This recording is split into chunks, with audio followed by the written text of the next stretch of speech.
And in that silence, my protagonist understood. Some betrayals are delivered with a smile. Then, from the second row, her mother, Pamela, stood. She walked to the podium, her heels clicking against the floorboards, and reached for the microphone. Stephanie, look at me. I'd like to take a brief moment. My other daughter Ashley couldn't be here, but her debut poetry chapbook just came out too, and I think it deserves a few minutes. How many times had she done this? Diminished one daughter to elevate the other. Tonight was supposed to be different. The audience shifted, exchanging glances. This wasn't on the program. From the fractured light of a family window, a daughter sees only shadows of what she should have been. I'm right here. Pamela recited the verse with theatrical tenderness, while Stephanie stood frozen, invisible in her own celebration. The bookstore, moments before so warm, now felt like a courtroom. 7 hours earlier, the morning of the launch, Stephanie had paced their living room like a caged animal. I keep imagining her walking in and somehow making tonight about Ashley. She always finds a way. This is your night, Steph. No one can take that from you. For Catherine, who told me to write anyway. Her handwriting stared back at me, as if daring me to believe it. She had been 12 the first time her grandmother said those words. Your mother will try to make you invisible, my sweet girl. Don't let her. At 12, she hadn't understood. The word invisible seemed impossible, a shadow she couldn't shake. Stephanie, look at me. Whatever happens, you wrote this book. That can't be erased. But her grandmother's voice echoed from 20 years ago. Motherhood could be a carefully shaped weapon. And in that morning quiet, Stephanie knew some lessons are carved in silence long before they are spoken aloud. The memories came flooding back, every slight, every silence, every moment she was made to feel like a footnote in her own family. Ashley's artwork covered the refrigerator. Stephanie's stories sat in a shoebox under her bed. Ashley, this is extraordinary. You have such a gift. Stephanie watched from the doorway, her own certificate for a writing contest crumpled in her pocket. At 15, she won a citywide writing award. She saved 2 seats in the front row. They stayed empty. Maybe they'll come next time. Maybe this will be enough. But her grandmother always came, after school at the kitchen table with notebooks and pencil shavings. Write anyway, Stephanie, even when no one is watching. She'd cried to her grandmother once at 12 after her mother forgot her birthday dinner. You are not invisible to me, and you won't be to the world if you keep writing. The hours slipped past. By 6, Stephanie stood inside the bookstore, straightening a stack of her novels. Do you think she'll behave herself tonight? She's your mother, not a wild animal. I'll be right here. If only that were true. She's worse than a wild animal. She's a performer with an audience. Her eyes fell on the second row, where 2 chairs carried small white reserve signs. For a moment she imagined her parents smiling proudly. Then the reality intruded. They'd smile, but not for her. The nightmare played out behind her eyes. Pamela rising, voice cutting, while Stephanie shrank into the background of her own life. Margaret Holloway appeared at her elbow, silver hair neat, glasses catching the light. Deep breaths. This is a triumph, Stephanie. Your book is remarkable. Remarkable doesn't stop my mother from turning every page into a stage for Ashley.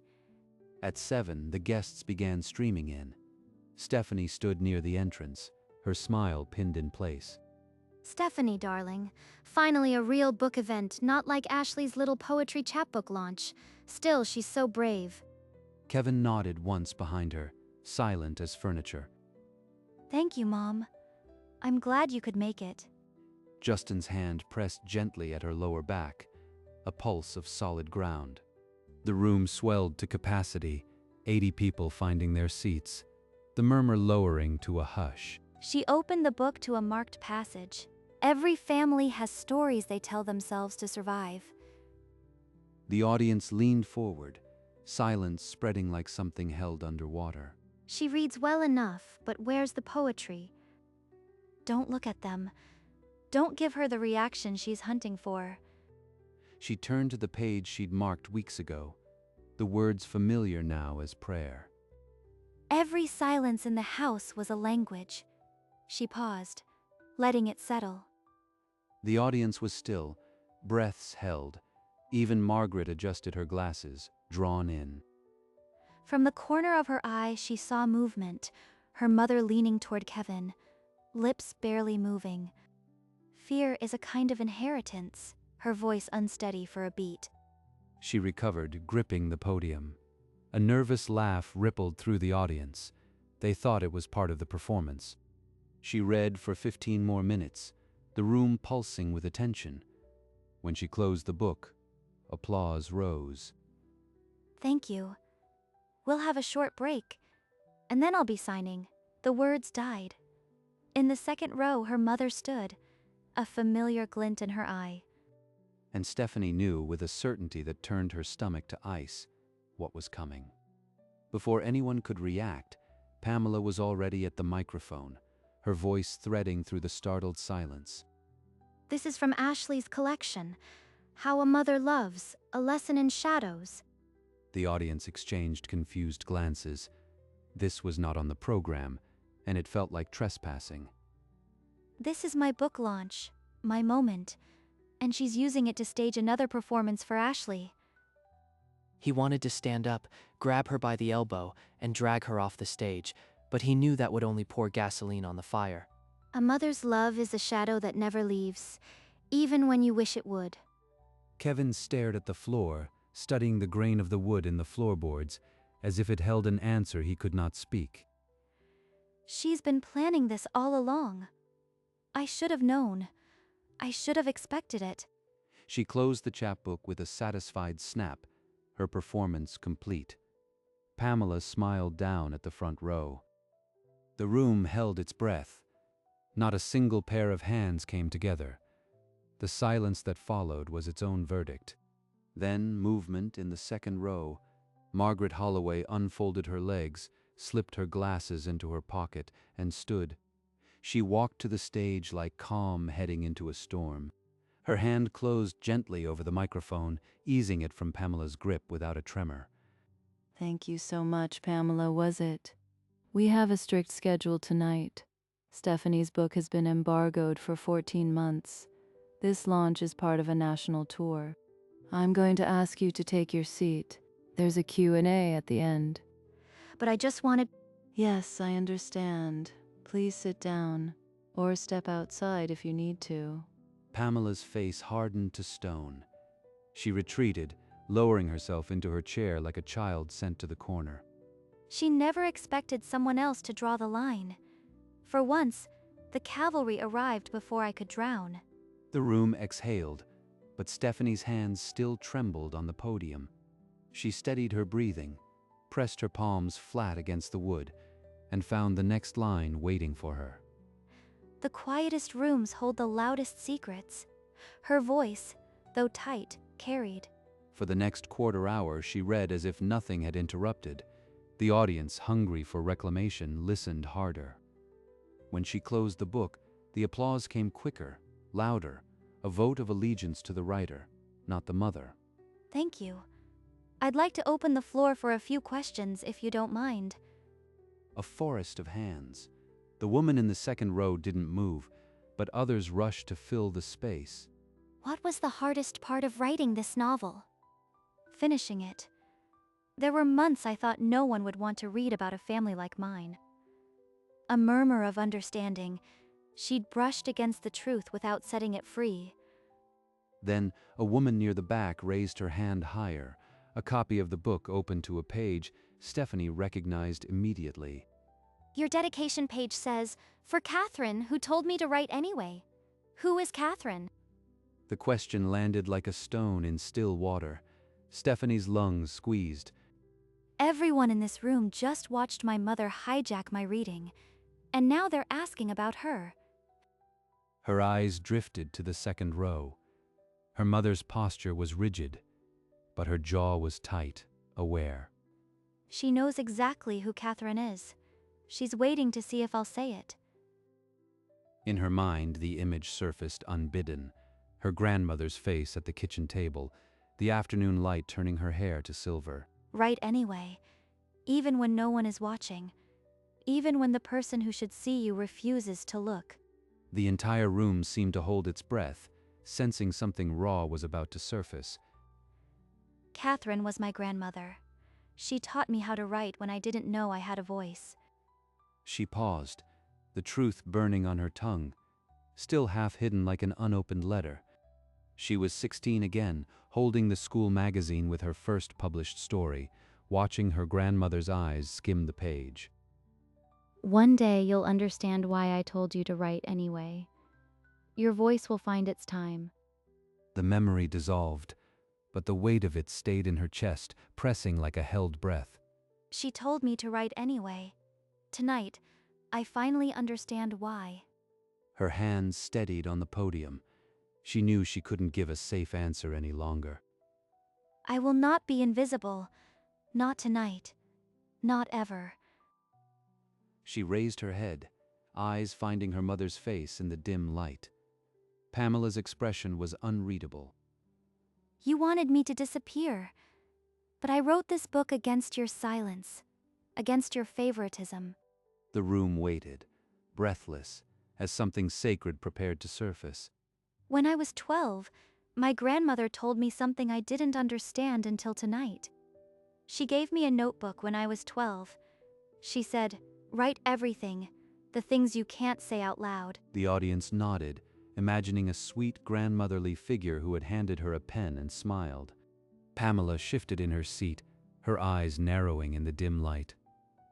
Every Saturday, we'd sit at her kitchen table, and she'd ask me to read what I'd written. But she left out the part about why her grandmother had felt the need to say it. Stay vague. Don't give her the satisfaction of seeing you break.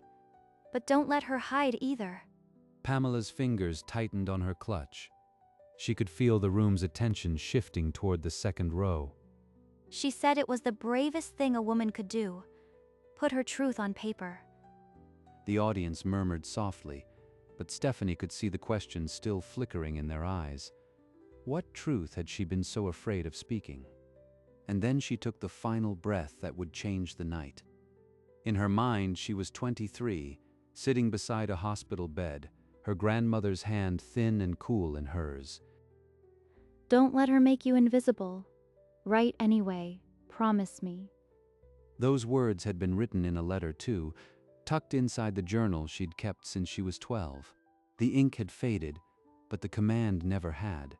Now, under the bookstore lights, she looked across at her mother with an expression that carried all those years. I'm done hiding. She's been making me invisible for 30 years. No more. Her shoulders straightened.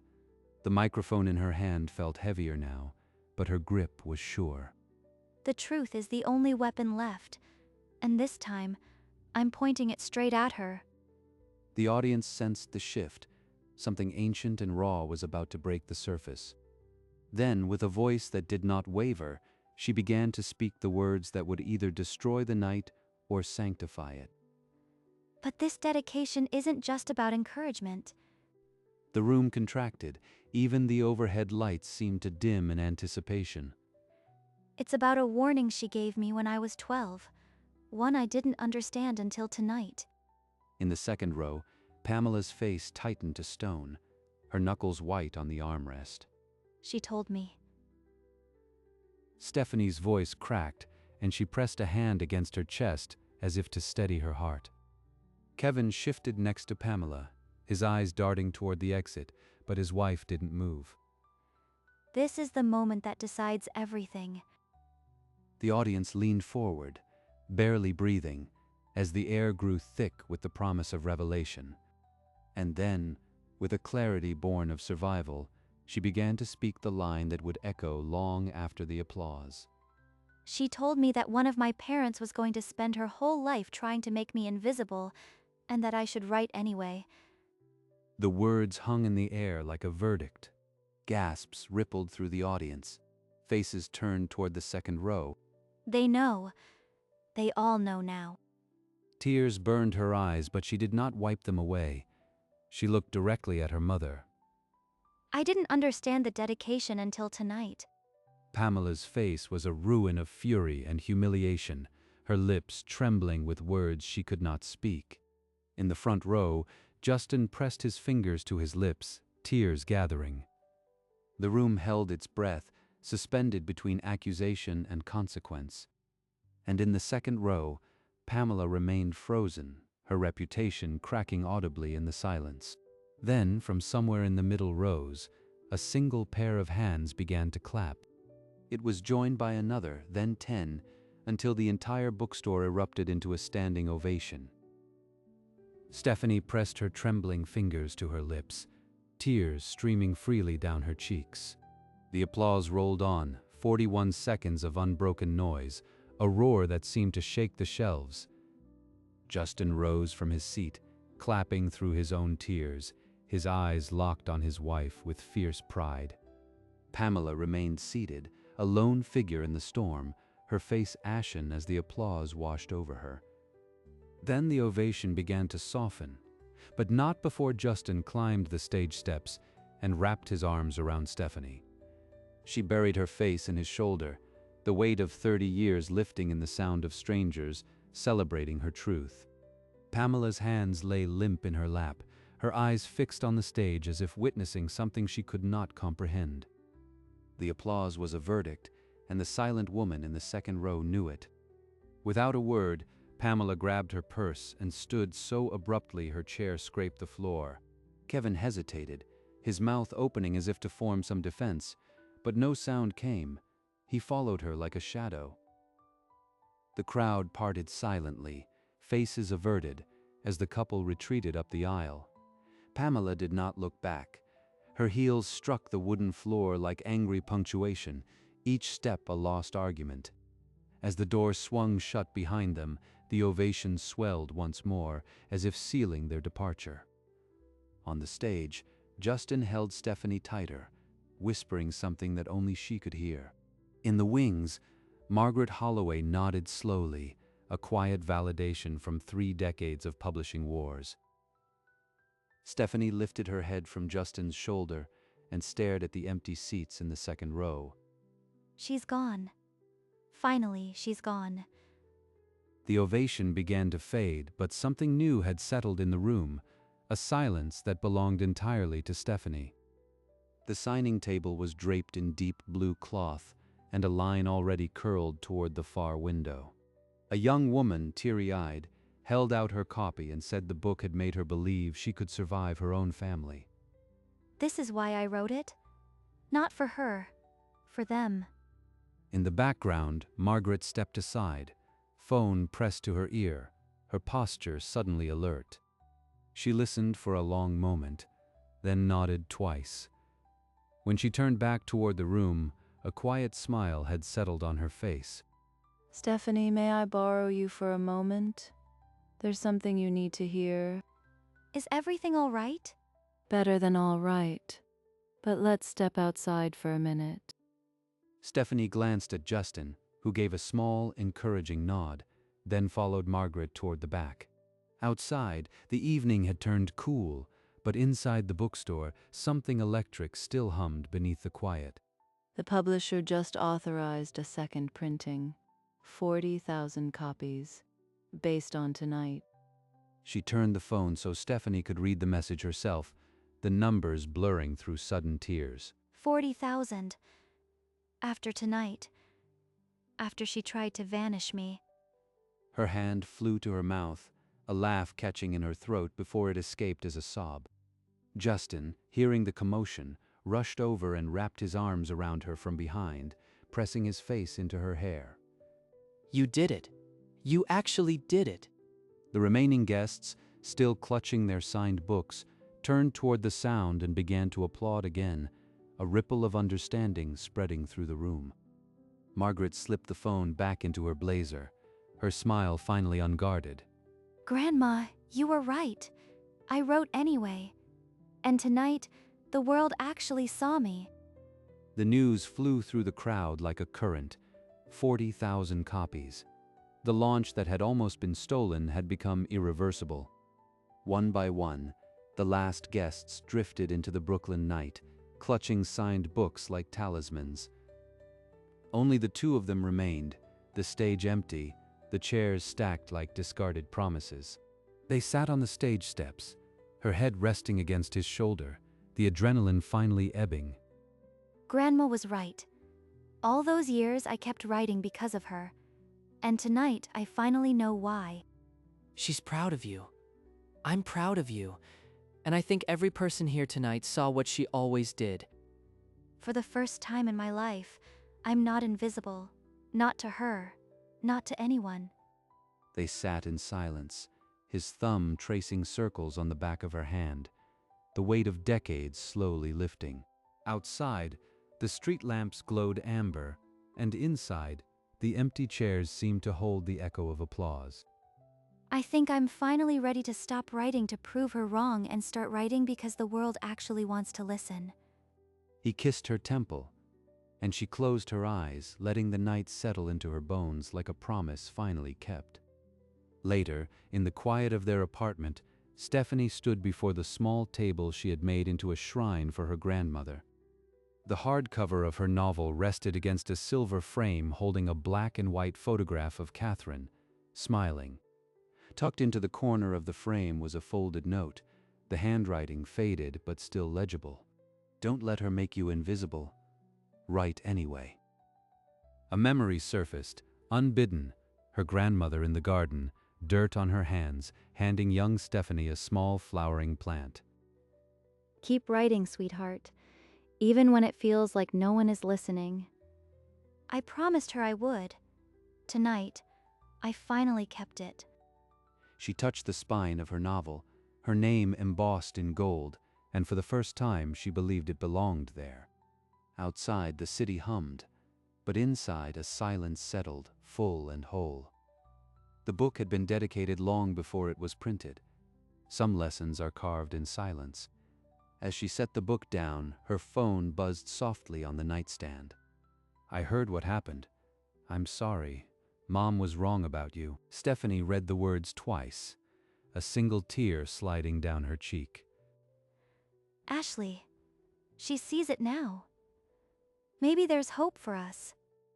Outside, the Brooklyn night had grown still, the street lamps casting long shadows against the brick.